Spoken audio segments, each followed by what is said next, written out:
Hey everybody, welcome to another episode of Classes of Mail. My name is Alan Gigax, and today we are going to continue reading from the ELM. I promise the next episode is going to get a lot more interesting because it is not going to be reading from the ELM, but then I got to get back to reading from the ELM because I want to get through this whole thing. So for now, let's get right into it. We're going to pick up where we left off at 840 Safety Awareness Programs. 841 Program Promotion. 841.1 Objectives. The purpose of safety awareness programs is to promote interest, increase safety awareness, and gain acceptance of safe work practices. The aim is to secure maximum employee participation through the effective use of media and individual or group recognition. The cooperation of the local safety and health committee in the promotion of safety is to be encouraged. 841.2 Local Needs. Effective promotional programs must be based on a thorough study of local needs. Accurate planning and analysis are essential to achieve program objectives. So an example of that is here in Las Vegas, we have a local need for extra heat training. It is brutal. It's been as hot as 120 degrees, and it's been over 110 for essentially the entire summer. So the heat is by far our biggest safety concern here. And then, in another place like in like Rochester, New York, you probably need extra training on like how to avoid frostbite and how to drive in the snow and stuff like that. So that's the idea, is that these programs will be tailored to whatever the needs are in your area. 841.3 Media. Districts, plants, and other installations should procure or develop and distribute posters, publications, films, bulletins, pamphlets, newsletters, displays, etc., based on current and projected accident trends. The display of safety posters distributed by headquarters must be kept current. Budgeting for safety promotional needs must be included in program planning. So I guess that's where those cool posters come from that say like, hey, don't get bit by dogs. 842 National Safety Awards and Contests. So this one I'm just going to summarize. It basically covers like the Safe Driving Awards, and if you don't, to get a Safe Driving Award, you have to not have a preventable accident. So that's those. 844 Seatbelt Use Incentive. 844.1 Policy. The amount of $10,000 will be paid to the estate of any postal employee who, while in a pay duty status, sustains fatal injuries as the result of a job-related motor vehicle accident, provided he or she is wearing the lap belt and shoulder belt when required, and is not in violation of the traffic laws and postal policy at the time of the accident. So that's a lot of qualifiers in there in order for your next of kin to get that $10,000. Just to go over what they are again, you got to be on duty, you have to be wearing your lap belt, and your shoulder belt too if it's required. So if you're doing out the window delivery, or curbside it's called, then you don't have to wear your shoulder belt for that. But even then, anyway, you have to obey all those rules, and you have to not be like violating traffic laws. And if you do all that and you die on duty, then your family gets an extra 10 grand.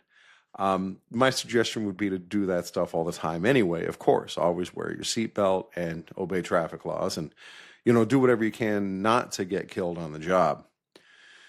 844.2 Determination. This is how they determine whether you're going to get that, whether your family will get the extra $10,000. It is the responsibility of the investigation board to determine and document whether or not an employee was wearing a seatbelt at the time of the accident and that no traffic law was being violated by the postal driver. Such determinations are based on, but not limited to, postal and or police accident investigative reports, autopsy reports, and or interviews with witnesses, ambulance attendants, police, or attending medical and hospital personnel.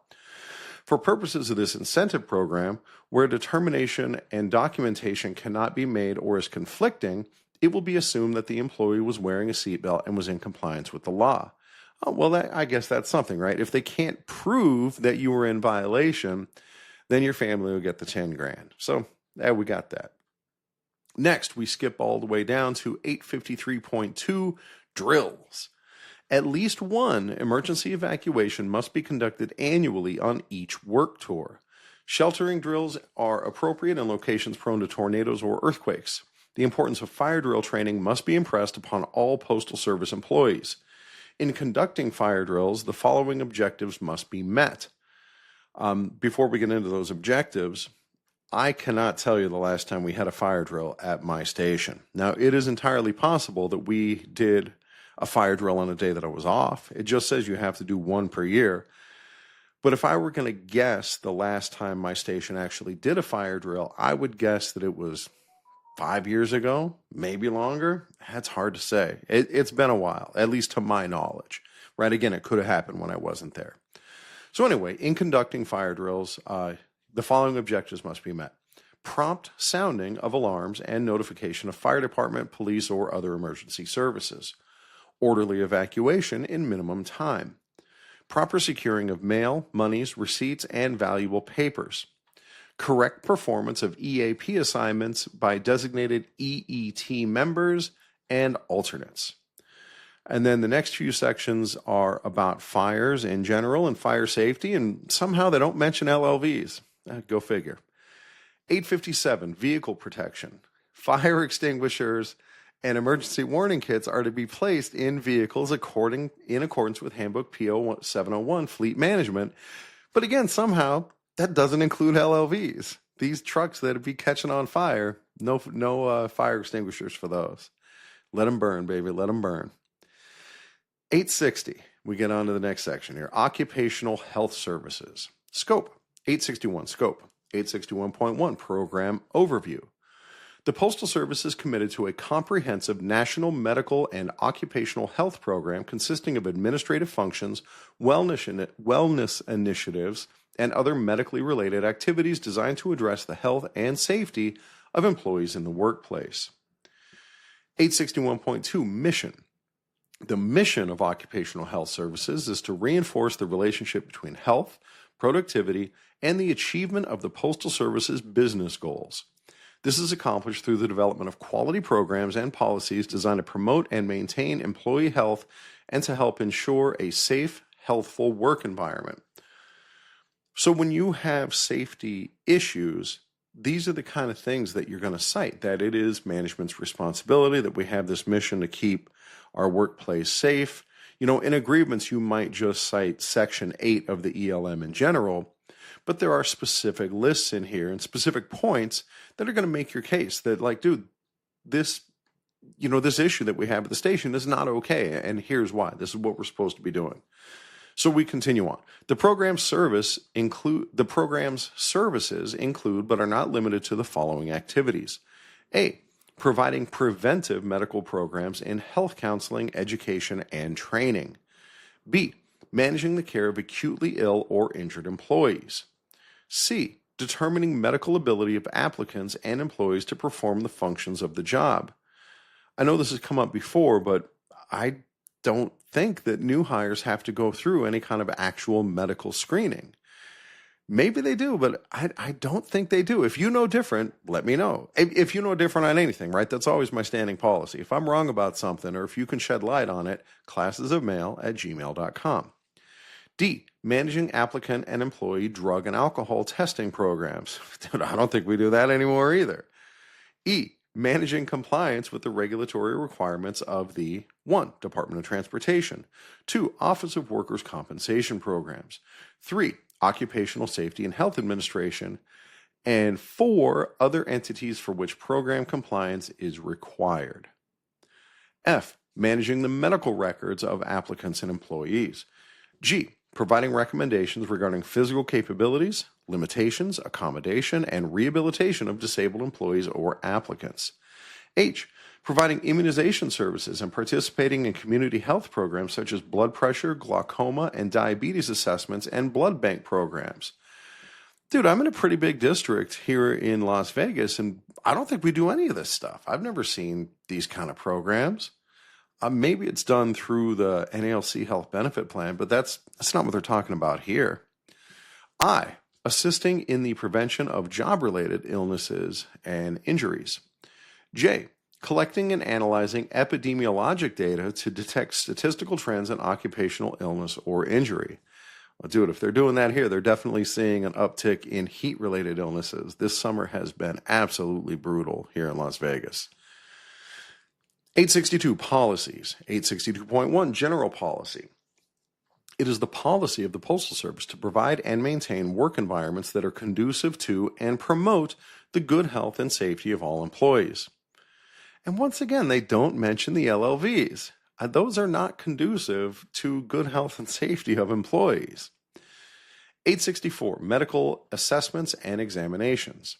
864.1, applicant medical assessments and employee examinations. It is mandatory that all applicants for career, temporary, or casual employment undergo a medical assessment before job placement. Mandatory, it says. So I'm going to have to ask our new CCAs, like, hey, did you undergo a medical assessment? It's mandatory. 864.1 says it is mandatory that all applicants for career, temporary, or casual employment undergo a medical assessment before job placement. Employees who are converted to positions with different physical requirements than their present positions may first undergo a medical assessment. Both applicants and employees may be required to participate in a focused physical examination addressing particular physical requirements. It's mandatory that all applicants for career, temporary, or casual employment undergo a medical assessment before job placement. Dude, is this happening? Surely I have new CCAs who listen to this show. Drop me a line. You can find me on social media too, if that's easier. It's Alan Gigax everywhere. ALANGEGAX. Send me a message. I always say yes to messages. All right. So that's that. But, this gets me thinking also as a steward that I have a couple of employees at my station who are really struggling with heat. And it's understandable, right? The heat is absolutely brutal. And so if they have been declared suitable by this mandatory medical assessment, then management can't really get on them for like, oh, you chose the wrong job. Dude, a medical assessor of some sort cleared them to work this job. Moving on, 864.3, fitness for duty. 864.31, reference. See Management Instruction EL-860-2000-7, Fitness for Duty Examinations for the specific procedures for fitness for duty examinations. 864.32, purpose. The purpose of the Postal Service Fitness for Duty examination is to ascertain whether or not the employee is medically capable of meeting the requirements of his or her job. 864.33, requesting examination. Management can order fitness for duty examinations at any time and repeat them as necessary to safeguard the employee or the coworker. Specific reasons for the fitness for duty should be stated by the requesting official. In cases of occupational injury or illness, the District Injury Compensation Control Office may request an examination in the course of monitoring as an injury compensation case, or in the course of monitoring an injury compensation case. 864.34, tests and consultation. A specific medical test or consultation may be required in the judgment of the examining physician before rendering a decision on fitness for duty. The indications are documented as part of the report.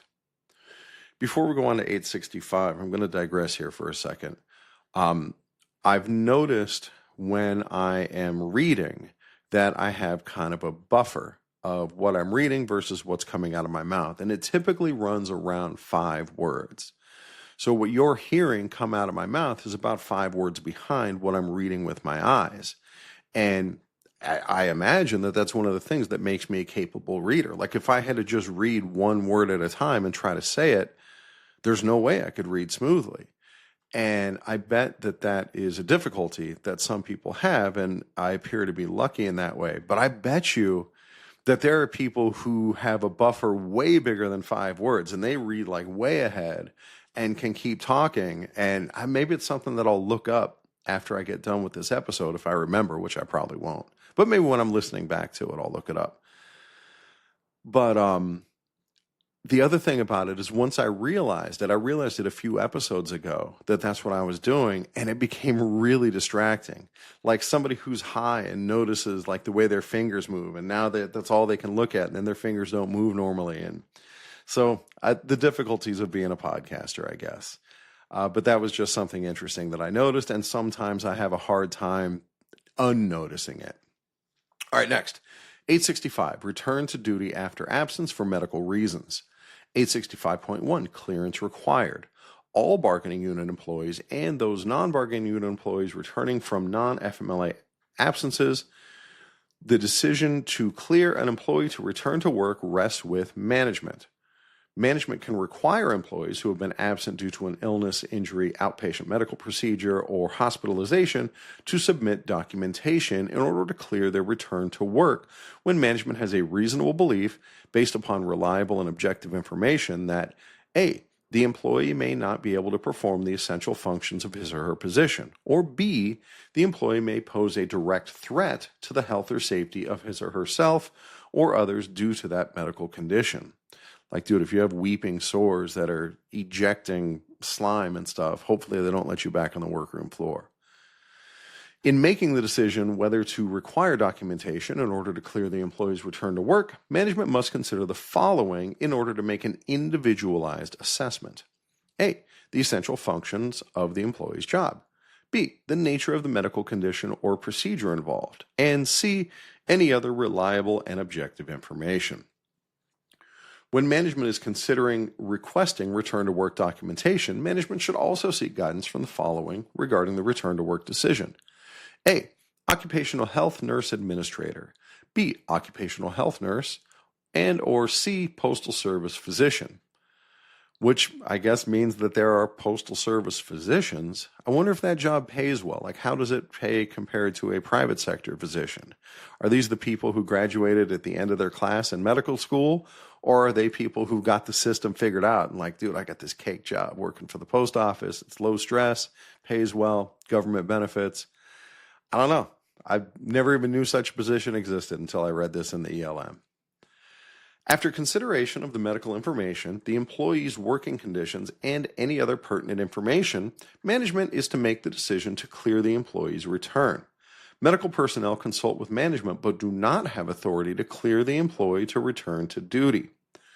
In cases of occupational illness or injury, the employee will be returned to work upon certification from the treating physician, and the medical report will be reviewed by a postal service physician as soon as possible thereafter. Okay, we're going to be really quiet here because Annie is behind me on the bed and she's sleeping and having a dream. So let's see if we... And of course she stops as soon as... Oh, well, it was adorable. You have to take my word for it. All right, getting back to it. 865.3, documentation required.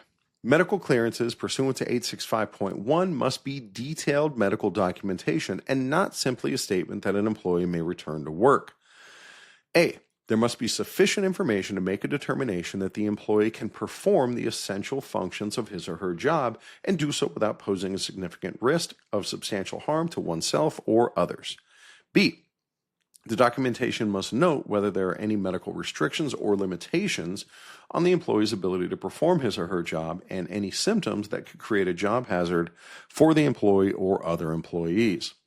C, the occupational health nurse administrator, occupational health nurse, or postal service physician evaluates the medical report and, when required, assists placing employees in jobs where they can perform effectively and safely.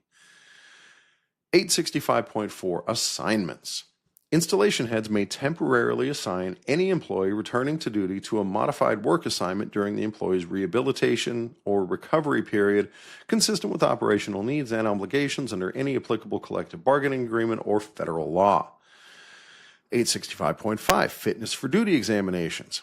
If, after the review of the documentation required in 865.3, the Postal Service physician questions whether an employee can perform the essential functions of his or her position, or whether he or she poses a direct threat to the health or safety of him or herself or others, the physician may require the employee to undergo a fitness for duty examination. 866, medical emergencies. 866.1, general. In the event of a medical emergency, immediate and appropriate medical care must be provided. A medical emergency is an injury or sudden and unexpected onset of a condition requiring immediate medical care. Some problems are considered emergencies because, if not treated promptly, they might become more serious. For example, animal bites, eye injuries, deep cuts, broken bones, etc. Other emergencies are because they are potentially life-threatening. For example, heart attack, stroke, weapon wounds, the sudden inability to breathe, etc. In the event there is a doubt as to the urgent nature of the emergency, it should be handled as an emergency. In the event of a medical emergency, ensure immediate medical care is provided for the employee. So these medical emergencies, who is qualified at your station to render aid? At my station, I know who that person is because it's me. I have first aid training. I've been repeatedly qualified in wilderness first aid, and I have at least the rudimentary training to try to keep somebody going until help arrives. With wilderness first aid training, the idea is that you keep somebody alive for potentially days until you can get to actual proper medical help. Luckily, here in Las Vegas, the response time is usually on the order of minutes rather than hours or days. But I've definitely been called to render aid to my fellow employees, almost always for heat. And so there are strategies, and I should probably do a podcast episode where I specifically focus on all the ways not to die when you're suffering from heat. Probably should have done that earlier in the summer, but hey, it's not too late. These things are evergreen. Next summer you can download it and listen. So, all right, at some point in the future, I'll do that episode. 866.3, emergency procedures. The recommended procedures for handling medical emergencies on postal premises are as follows. A, immediately contact 911. I want to go back to this previous one, this 866.1, and it says that in the event there is doubt as to the urgent nature of the emergency, it should be handled as an emergency. So it would really tear me up if the supervisor was like, it'll probably be okay, instead of handling it like an emergency. Like, they're not qualified to make that decision. You call 911, you treat it like an emergency, and if the paramedics get there and it's no big deal, any paramedic will tell you that, hey man, call us out if you're not sure, because we don't want to see this person die. We'd rather call out and be like, it's no big deal, rather than have the person die there on the workroom floor. Okay, getting back on topic here. B, where did I go? There we go. B, after a 911 call is initiated or attempted, the postal police and any on-site health services professional should be immediately notified. I imagine most stations do not have either of these things on site. This notification should include specific information as to where the ill or injured employee is located and the nature of the illness or injury, if known. C, notify on-site management. D, first aid assessment should be conducted by postal police or on-site health service professionals who are qualified to handle first aid, CPR, and automated external defibrillator. Yeah, if you guys have that stuff, that's great. In the short of that, hopefully you'd be covered by Good Samaritan laws if you were trying to help. But you shouldn't take medical advice from me or legal advice from me, and you should barely take postal advice from me. So, yeah, don't take my word for that. E, upon arrival of medical service, postal police will escort the paramedics and or fire department to the exact location. Dude, if we had to wait for postal police, they're going to take way longer to get to my station than the paramedics will. F, ensure that the employee is transported to the nearest emergency facility and accompany him or her if appropriate or requested. 867, rehabilitation after work-related injury or illness. Through coordination with the Injury Compensation Program, every effort must be made to return the employee with a work-related injury to duty by A, assessing the physical ability of an employee so that the employee can return to the workforce as a productive individual.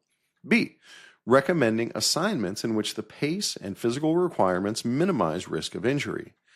C, consulting with the treating physician's professional medical staff to monitor at regular intervals the capabilities of employees with work-related injury or illness. And D, consulting when necessary with the appropriate specialists to resolve differences of opinion between the treating physician and the postal physician. Next, we get to 870, which is reserved. Dude, I can't wait to see what exciting and useful safety program fills that spot. Maybe it's going to be about the LLVs, but probably not. All right, so we move on to 880. Smoking. 881 definition. Smoking is defined as having a lighted or activated electronic cigar, cigarette, pipe, or other smoking material. There you go. That's smoking. 882 policy. 882.1 buildings. Smoking is strictly prohibited in all buildings or office space, including service lobbies, owned or leased by the U.S. Postal Service. There will be no indoor smoking permitted by any occupant of such space. Local managers with input from employee representatives may decide whether or not to permit smoking in designated outdoor locations on Postal Service property. 882.2 Smoking of vehicles. Smoking is prohibited in any General Services Administration interagency fleet management system vehicles. So that's a big title. General Services Administration interagency fleet management system vehicles. It sounds like that's all vehicles, but I'm sure that it's not, because I have seen other regulations that you can smoke in the LLVs and FFEs because they were purchased before 2005 or whenever it was. All right. 890, ergonomics program. So ergonomics is basically trying to make the job more physically comfortable and less physically damaging. 892.2, definitions. The ergonomics program applicable terms are listed below. A, ergonomics. The application of information about people and how the body functions to improve fit between employees, job tasks, and equipment. B, musculoskeletal disorders. A category or group of injuries and illness that affects muscles, nerves, tendons, ligaments, joints, cartilage, and spinal discs, soft tissues of the body. C, MSD risk factors. Actions in the workplace, workplace conditions, or a combination thereof that may cause or aggravate a work-related musculoskeletal disorder.